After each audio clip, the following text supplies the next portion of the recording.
El sol del desierto de Sonora era un verdugo implacable, castigando la tierra seca y a los pocos dolientes reunidos alrededor de la fosa recién abierta. El polvo fino, levantado por un viento cálido y perezoso, cubría los sombreros y los vestidos negros, pegándose a la piel sudada como una segunda capa de luto. Isabela, de pie al borde de la tumba de su padre, sentía el peso de cientos de miradas sobre sí, una mezcla de lástima y mórbida curiosidad que la sofocaba más que el calor. Ahora era un espectáculo, la frágil y solitaria heredera de una tragedia que el pueblo ya había convertido en leyenda. Sus ojos, secos de tanto llorar, se fijaban en la palada de tierra que el sepulturero arrojaba sobre el ataúd, cada puñado ahogando un poco más el recuerdo de la voz de su padre. Un geólogo cuya única falla fue confiar en los hombres equivocados. La comunidad la mantenía aislada en su pedestal de dolor, una santa trágica cuyo sufrimiento validaba la rápida y conveniente justicia que habían encontrado. Rompiendo el silencio respetuoso, don Ramiro, el hombre más rico y poderoso de la región, se acercó a ella. Su sombra la cubrió por un instante, ofreciendo un alivio momentáneo del sol, pero un escalofrío recorrió la espalda de Isabela. Era el socio de su padre, un pilar de la comunidad, pero su toque en el hombro de ella pareció más una marca de posesión que un gesto de consuelo. Con una voz aterciopelada, perfectamente ensayada para la ocasión, se inclinó y susurró, para que solo ella lo oyera. «No te preocupes por nada, Isabela. La justicia divina y la de los hombres ya se ha hecho. El monstruo que nos quitó a tu padre pagará con su vida. A partir de hoy, estás bajo mi protección». La frase, que debería haber sonado como un consuelo, resonó en sus oídos como el chasquido de un cerrojo. En ese instante, bajo la mirada de todo el pueblo, la humillación de su impotencia se cristalizó. No era solo una huérfana, era una propiedad que debía ser cuidada, y la verdad sobre la muerte de su padre estaba siendo enterrada junto con él. Si casos misteriosos como este te fascinan, suscríbete al canal para no perderte ninguna investigación. Nos gustaría saber hasta dónde llegan nuestras historias, así que comenta abajo de qué ciudad y país nos estás viendo. El polvo de la soledad se asentó sobre la casa de Isabela en los días siguientes, transformando cada objeto en una reliquia dolorosa. Las paredes de adobe parecían absorber su luto, volviendo el aire pesado y difícil de respirar.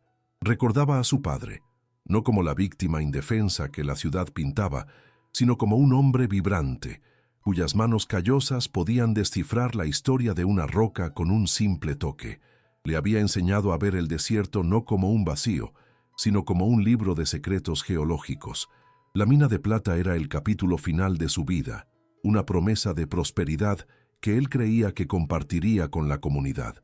Ahora, esa promesa estaba manchada de sangre, y la memoria de su integridad era la primera herida que Isabela necesitaba sanar dentro de sí, antes de enfrentar las mentiras que el mundo había construido a su alrededor.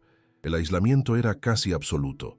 La casa, antes un lugar de estudio y risas, se convirtió en un mausoleo silencioso. Los mapas topográficos de su padre, enrollados en un rincón, parecían pergaminos de un reino perdido, y sus diarios de tapa de cuero, apilados en el escritorio, la miraban con una acusación silenciosa.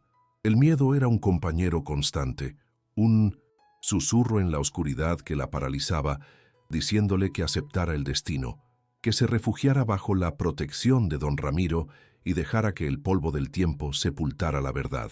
Cada crujido de la madera del suelo sonaba como el paso de un intruso, y cada sombra danzante a la luz del candil parecía la silueta de una amenaza. El dolor de la pérdida era una herida abierta, pero la agonía de la impotencia era el veneno que la infectaba, corroyendo su coraje poco a poco. La convocatoria para la lectura del testamento fue un evento público, realizado en la pequeña oficina del juez de paz, un hombre cuya mirada huía constantemente hacia don Ramiro en busca de aprobación. Isabela se sentó, rígida, sintiendo la presencia de Ramiro detrás de ella, un calor opresivo que pretendía ser reconfortante. El abogado, con una voz monótona, leyó las disposiciones usuales, hasta llegar a la cláusula final, el verdadero catalizador de la tormenta que estaba por venir. La posesión total y los derechos de explotación de la mina de plata, la verdad escondida, serán concedidos a mi única hija, Isabela, bajo una única e irrevocable condición: que ella pruebe, ante la ley y la comunidad, la completa inocencia de Gael, el hombre actualmente acusado de mi asesinato, en un plazo de 6 meses. El silencio en la sala fue ensordecedor, roto solo por el ahogo de sorpresa de uno de los testigos. La noticia se extendió por el pueblo como fuego en pasto seco. Las miradas de lástima se transformaron en miradas de desprecio e ira. Para la mente simple y asustada de la comunidad, la cláusula del testamento era una herejía, un acto de traición póstuma. ¿Cómo podía el hombre que tanto respetaban defender a su propio asesino? El dolor de Isabela fue invalidado, su misión vista como un delirio de una mente enlutada. Don Ramiro, con una actuación magistral, alimentó esta narrativa. Públicamente, lamentaba la confusión de su difunto amigo y expresaba su profunda preocupación por el estado frágil de Isabela, cimentando el muro de hostilidad a su alrededor y asegurando que nadie en el pueblo se atreviera a ofrecerle ayuda o siquiera una palabra de simpatía. Determinada, Isabela marchó hasta la cárcel, una construcción miserable de adobe y barrotes de hierro oxidados, para intentar ver a Gael. Necesitaba mirar a los ojos del hombre en quien su padre había depositado una fe tan inexplicable. El sheriff, un hombre corpulento con un bigote manchado de tabaco y lealtad a Don Ramiro, le cerró el paso en la puerta. Con una falsa deferencia, le negó la petición, alegando que sería perjudicial para su salud emocional y que el prisionero era inestable y peligroso. La burocracia era solo otra arma en el arsenal de Don Ramiro, una pared invisible pero infranqueable, diseñada para mantenerla lejos de la única persona que podría tener las respuestas que necesitaba desesperadamente para comenzar su búsqueda de la verdad. De lejos, a través de la pequeña ventana enrejada, pudo vislumbrar a Gael por primera vez. No era el monstruo que los chismes describían, sino una figura esquelética, acurrucada en un rincón de la celda oscura, con el cabello enmarañado y los ojos hundidos, atormentados por una pesadilla de la que no podía despertar. Era un espejo de la propia desolación de Isabela, un hombre que, como ella, lo había perdido todo. Los niños del pueblo, alentados por la indiferencia de los mayores, ocasionalmente arrojaban piedras a la ventana de su celda, gritando «¡Asesino!». Cada piedra que golpeaba la pared parecía golpear a Isabela también, pues entendía que ambos estaban presos. Él, por barrotes de hierro, ella por una red de mentiras y por la condena de su propia comunidad. La comunicación parecía imposible, hasta que Isabela se acordó de Mateo, el hijo pequeño y hambriento del herrero, a quien a veces le daba frutas. Con la promesa de algunas monedas, el niño aceptó pasar una nota a través de los barrotes de la celda de Gael. Su primer mensaje fue simple: «Mi padre creía en ti». ¿Por qué? La respuesta, garabateada en un trozo de tela con un pedazo de carbón, tardó un día en llegar y estaba cargada de desconfianza y dolor. ¿Por qué debería confiar en la hija del hombre que todos dicen que maté? Tu fe es tan peligrosa como su acusación. Aquel diálogo inicial, frágil y espinoso, fue la primera grieta en el muro de silencio que los separaba, el inicio de una alianza forjada en la oscuridad de la desesperación. Isabela se sumergió en los diarios de su padre. Eran volúmenes densos, repletos de terminología geológica, dibujos de estratos rocosos y anotaciones sobre la dureza de los minerales. Era un mundo que ella conocía, un código que su padre le había enseñado desde niña. Él siempre decía que la tierra guardaba sus verdades en cifras, y él había hecho lo mismo. Escondidas en descripciones aparentemente banales sobre la composición química de una veta de cuarzo, comenzó a encontrar letras y números subrayados. Un código que solo alguien con su conocimiento específico podría empezar a descifrar. Fue la primera chispa de esperanza, la primera micro-recompensa emocional en su viaje solitario, la voz de su padre, guiándola desde el más allá, a través del lenguaje que ambos amaban. El primer código descifrado la llevó a un antiguo pozo seco, a kilómetros del pueblo, un lugar que nadie visitaba. El sol castigaba su espalda mientras cavaba con sus propias manos en la tierra endurecida, siguiendo las coordenadas precisas del diario. Bajo una piedra suelta, encontró una pequeña bolsa de cuero. Dentro no había oro ni plata, sino algo infinitamente más valioso, un pequeño broche de plata que había pertenecido a la esposa de Gael y un recibo de un boticario de un pueblo vecino, fechado la noche del asesinato, prueba de que él estaba a kilómetros de distancia, cuidando de su esposa enferma. No era suficiente para liberarlo, pero era una pieza fundamental del rompecabezas, una prueba tangible de que la verdad oficial era una farsa. A través de las notas intercambiadas por Mateo, la desconfianza entre Isabela y Gael se disolvió lentamente, reemplazada por un profundo sentido de empatía. Él le contó sobre la fiebre que se llevó a su esposa, sobre cómo se sintió impotente mientras ella se consumía, un dolor que resonaba con el propio luto de Isabela. Ella, a su vez, compartía recuerdos de su padre, no como una figura pública, sino como el hombre que le enseñó el nombre de las estrellas y el valor de la verdad. Eran dos almas rotas encontrando consuelo en la vulnerabilidad del otro. Su conexión ya no era sobre una herencia o una cláusula en un testamento, era sobre la necesidad humana de encontrar un aliado en un mundo que se había vuelto enteramente hostil. Don Ramiro, con su astucia depredadora, sintió el cambio en la atmósfera de resignación de Isabela. Le hizo una visita inesperada, trayendo consigo una cesta de panes frescos y queso, un lobo vestido de pastor. Su sonrisa era amplia, pero sus ojos eran fríos y calculadores. Mientras se sentaba en su sala de estar, hablaba sobre el futuro, sobre cómo él podría administrar la mina en su nombre, garantizándole una vida cómoda y segura. Luego, con una calma aterradora, tomó una pequeña piedra de la colección de su padre y dijo: «Ciertas piedras es mejor no remover, mi querida Isabela. Se pueden encontrar escorpiones debajo». La amenaza velada quedó flotando en el aire, más pesada y sofocante que el calor del desierto allá afuera. En medio de la creciente hostilidad, Isabela encontró una aliada improbable en Elena, la vieja cocinera de la familia. Elena, una mujer de pocas palabras y rostro marcado por el tiempo, se comunicaba a través de gestos. Un día dejó sobre la mesa de la cocina la antigua brújula de su padre. En otro, preparó un té de hierbas que, según ella, daba coraje al corazón amedrentado. Elena nunca cuestionó a Isabela, pero su apoyo silencioso era un bálsamo. Cierta noche, mientras pulía cubiertos de plata, miró a Isabela y dijo enigmáticamente: «Tu padre conocía el sonido de la verdad, así como conocía el sonido de la plata pura al ser tocada. Escucha con atención». La frase, una clara preparación para el futuro, plantó una semilla de intuición en la mente de Isabela.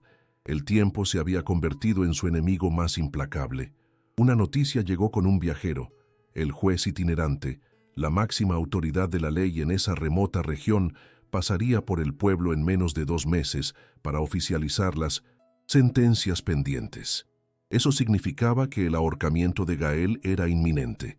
La burocracia, que antes había sido una barrera, ahora se transformaba en una sentencia de muerte acelerada. La presión abrumadora forzó a Isabela a abandonar la cautela. La investigación secreta ya no era suficiente. Necesitaba a Gael a su lado, no solo para probar su inocencia, sino para usar su conocimiento íntimo del terreno y encontrar la prueba final que su padre había escondido. La decisión fue tomada en una noche de desesperación y coraje. El siguiente código descifrado en el diario apuntaba a las cuevas que lloran, un sistema de grutas peligroso e inestable, conocido solo por los habitantes locales más experimentados, como Gael. Era un lugar donde el sheriff y sus hombres jamás se atreverían a entrar. El plan era arriesgado, casi suicida. Necesitaba ayudarlo a escapar, no para una huida cobarde, sino para una incursión audaz al corazón de la tierra, donde la verdad final sobre el asesinato de su padre estaba. Ella estaba segura, escondida. La joven enlutada y pasiva estaba muriendo, y en su lugar nacía una mujer dispuesta a arriesgarlo todo por la justicia. Bajo el manto de una noche sin luna, la fuga se puso en marcha. Elena, usando su red de contactos entre las mujeres del pueblo, inició un rumor sobre un ataque de pumas en un rancho distante, creando una distracción que atrajo al sheriff y a sus hombres lejos de la ciudad. En la confusión, Isabela se deslizó hasta la parte trasera de la cárcel. Usando una herramienta que Gael le había descrito, logró romper la cerradura corroída. El momento en que él salió de aquella celda, delgado y débil, pero con una nueva luz de determinación en los ojos, selló el pacto entre ellos. Juntos, desaparecieron en la inmensidad oscura del desierto, dos fugitivos unidos por una causa imposible, corriendo contra el tiempo, contra don Ramiro y contra el mundo entero. Las cuevas que lloran nos recibieron con un soplo de aire frío y húmedo, un alivio momentáneo del calor implacable del desierto. La oscuridad adelante, sin embargo, era absoluta. Una garganta de piedra que parecía tragarse la débil luz de su candil. El agua, infiltrándose por las fisuras del techo, goteaba incesantemente, creando una melodía fúnebre que resonaba por los túneles sinuosos. Las lágrimas de la tierra, como decía la leyenda. Isabela sentía el miedo como un nudo helado en el estómago, pero a su lado, Gael se movía con una familiaridad silenciosa. Su conocimiento del terreno era la única brújula en la que podían confiar.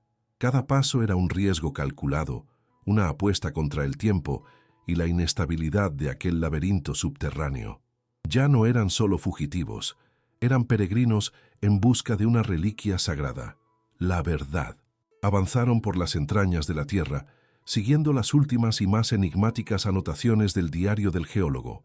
Las paredes se estrechaban, forzándolos a caminar en fila india. Fue entonces cuando un sonido rompió la cadencia de las gotas de agua, el arrastrar de una bota sobre grava suelta, viniendo de atrás. Gael se detuvo abruptamente, levantando la mano. Se quedaron inmóviles, conteniendo la respiración. El sonido se repitió, más cercano, seguido de una risa baja y cruel que el eco multiplicó, convirtiéndola en un coro de demonios. ¿No creíste que sería tan fácil, verdad, Isabela? La voz de don Ramiro rebotó en las paredes de piedra, una sentencia de muerte proferida en la oscuridad. La luz danzante de 1900. Su antorcha apareció a lo lejos, un ojo de fuego que los cazaba implacablemente.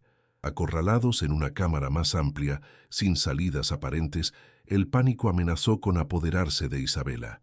La luz de la antorcha de Ramiro proyectaba sombras monstruosas que danzaban a su alrededor. Fue entonces cuando las palabras de Elena, la vieja cocinera, volvieron a su mente con la claridad de una revelación. Tu padre conocía el sonido de la verdad, así como conocía el sonido de la plata pura al ser tocada. Bloqueando el sonido de la voz burlona de Ramiro, tomó un pequeño martillo geológico de la bolsa de su padre. Cerrando los ojos, comenzó a golpear suavemente las paredes de la cámara, un gesto que su padre le había enseñado en la infancia. La mayoría de las rocas respondían con un golpe sordo, el sonido de la piedra común, muerta. Pero ella continuó, escuchando con el alma, no con los oídos. Entonces lo oyó. En medio de los sonidos opacos, un punto en la pared respondió con un tink agudo, una nota cristalina y vibrante. Era el sonido inconfundible de una roca hueca, resonando con la presencia de metal denso cerca. ¡Aquí!, le susurró a Gael. Mientras él vigilaba la entrada de la cámara, ella usó la punta del martillo para forzar una fisura alrededor de la piedra sonora. La roca cedió, revelando un pequeño compartimento excavado. Allí dentro, envuelta en cuero aceitado para protegerla de la humedad, había una pequeña bolsa.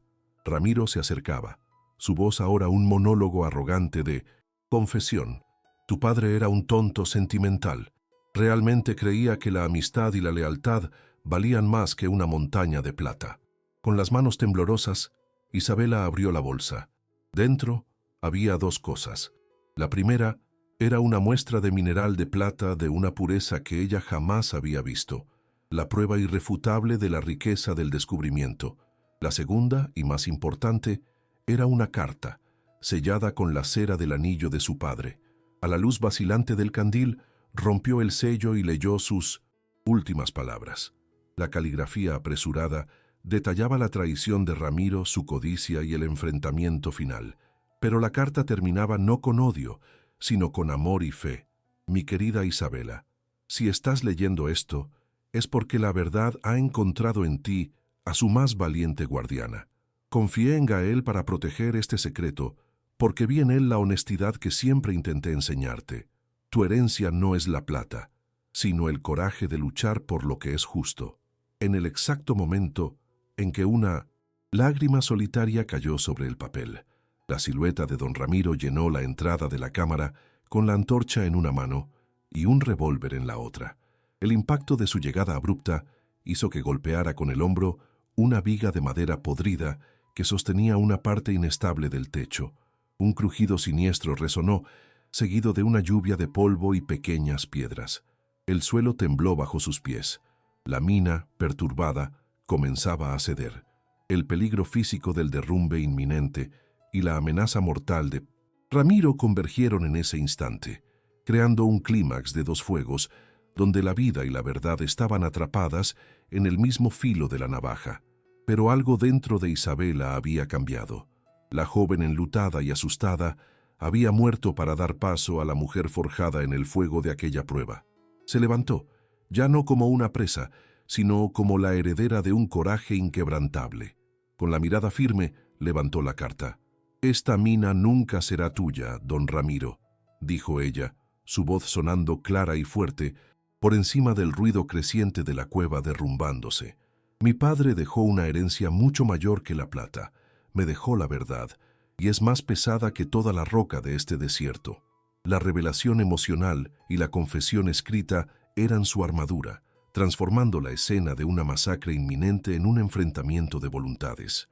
Gael, viendo una oportunidad en medio del caos, miró un conjunto de vigas precariamente equilibradas sobre la cabeza de Ramiro. Un empujón en el lugar correcto y el túnel se derrumbaría sobre él. Una venganza rápida y definitiva. Miró a Isabela buscando su aprobación. Por un instante, la tentación brilló en los ojos de ella, la oportunidad de acabar con el monstruo que destruyó a su familia. Pero ella negó con la cabeza. «No», dijo con voz firme, «nosotros no somos como él».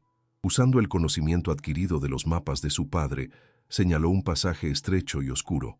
«Por aquí, Ramiro, es la única salida», gritó, apostando por su instinto de supervivencia. Ella eligió la justicia, no la venganza. Cegado por la codicia y el pánico del derrumbe, Ramiro mordió el anzuelo y corrió hacia el pasaje indicado. Tan pronto como desapareció en la oscuridad, Isabela y Gael usaron sus últimas fuerzas para empujar un pilar de soporte ya debilitado en la entrada de ese túnel. Con un estruendo ensordecedor, toneladas de roca se derrumbaron, sellando el pasaje, aprisionando a Ramiro en una tumba de piedra, vivo, pero derrotado. Corrieron en dirección opuesta, escapando por poco del colapso principal de la cámara. Cubiertos de polvo, heridos y exhaustos, emergieron por la boca de la cueva, tropezando en la luz gris del amanecer. Y allí, recortado contra el cielo que clareaba, estaba el sheriff, acompañado por dos ayudantes con las armas en la mano esperando. Elena había cumplido su parte. La trampa estaba completa. La luz del sol naciente, pálida y tímida, encontró a Isabela y Gael en la entrada de la cueva, figuras cubiertas de polvo, agotamiento y una victoria silenciosa. Ante el sheriff, Isabela no necesitó gritar ni acusar. Con una calma que no sabía que poseía, simplemente extendió la carta de su padre. La confesión escrita, leída en voz alta por el sheriff bajo la mirada atónita de sus ayudantes, fue más poderosa que cualquier arma. El sonido metálico de las esposas siendo preparadas para don Ramiro, que sería desenterrado de su prisión de piedra para enfrentar la justicia de los hombres, fue la primera nota de una nueva canción para el pueblo. Gael, de pie junto a Isabela, ya no como un fugitivo, sino como un testigo vivo de la verdad, sintió que el peso de meses de acusación injusta finalmente se disipaba, llevado por la primera brisa de la mañana, que traía consigo el olor a tierra mojada y promesa.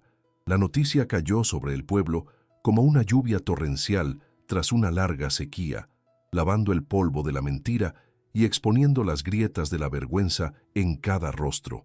Las mismas personas que le dieron la espalda a Isabela, y arrojaron piedras a la celda de Gael, ahora se reunían en grupos silenciosos, con la culpa pesando en el aire. No hubo celebración, sino un profundo y colectivo examen de conciencia. La verdad no solo trajo justicia, sino también la dolorosa claridad de su propia cobardía y complicidad. Vieron en Isabela ya no a la heredera frágil, sino a la personificación de la resiliencia que ellos mismos no tuvieron. La transformación de ella forzó una transformación en ellos. La admiración reemplazó a la lástima y el respeto silencioso tomó el lugar del desprecio, iniciando la lenta y ardua reconstrucción de la confianza de una comunidad rota. Con la posesión de la mina, la verdad escondida, legalmente en sus manos, Isabela tomó su primera decisión como líder. En una reunión pública, ante todos, se volvió hacia Gael, no para ofrecerle un empleo o una recompensa, sino para extender la mano como igual. Esta mina fue descubierta por la visión de mi padre y protegida por tu lealtad, declaró ella, su voz resonando con autoridad y gratitud. Por lo tanto, nos pertenece a los dos. Te ofrezco una sociedad para que podamos gestionarla juntos. En ese momento, no solo estaba dividiendo una riqueza material, estaba redefiniendo el concepto de familia. Su nueva familia no estaría forjada por lazos de sangre, sino por la alianza inquebrantable de la verdad compartida, de la lealtad probada en el fuego y del sufrimiento superado codo con codo. Bajo la nueva gestión, la mina se convirtió en el corazón palpitante de un pueblo renacido. El polvo que antes simbolizaba opresión y muerte, ahora representaba el trabajo honesto y la prosperidad compartida. Isabela y Gael implementaron salarios justos, construyeron una escuela para los niños que antes vagaban por las calles polvorientas y perforaron un nuevo pozo que garantizaba agua para todos. La riqueza que brotaba de la tierra ya no llenaba las arcas de un único hombre cruel, sino que se esparcía por las casas, llenando las mesas de comida y los corazones de una esperanza que durante mucho tiempo se creyó muerta. El desierto a su alrededor seguía siendo árido, pero en el corazón de esa comunidad, algo nuevo y resiliente había comenzado a florecer, regado por el coraje de una mujer y la integridad de un hombre. La herencia de Isabela, al final, resultó ser mucho más que plata. Era la comprensión de que la verdad, por más profunda y peligrosa que sea su ubicación, siempre vale la pena ser excavada. Se convirtió en la guardiana de la memoria de su padre, no por luto, sino por acción, transformando su dolor en un legado de justicia y comunidad. La joven que un día estuvo sola ante una tumba, ahora estaba en el centro de una comunidad que la veía como su brújula moral.